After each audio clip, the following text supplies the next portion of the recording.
కుప్పల మీదనే రైతులు చనిపోతున్న పరిస్థితి ఉంది.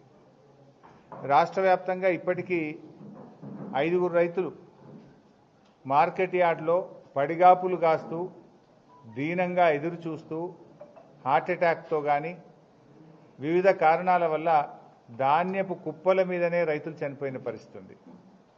ఏప్రిల్ 15 జగిత్యాల జిల్లా కతలాపూర్ గ్రామంలో జలపతి రెడ్డి అనే రైతు మార్కెట్ యార్డ్లోనే చనిపోవడం జరిగింది.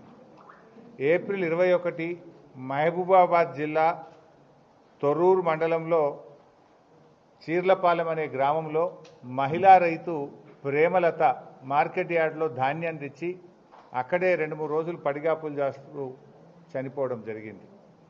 ఏప్రిల్ 26 సిద్దిపేట జిల్లా చేర్యాల మండలంలో ఆకునూరు గ్రామంలో హనుమయ్య అనే రైతు వడ్ల కుప్ప మీదనే ఆకునూరు గ్రామం చేర్యాల మండలం సిద్దిపేట జిల్లాలో చనిపోవడం జరిగింది.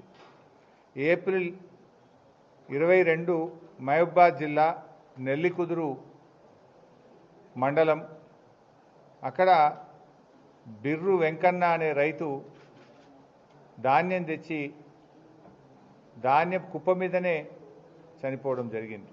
ఇట్లా చాలామంది రైతులు, అంటే ఇవి నిజంగా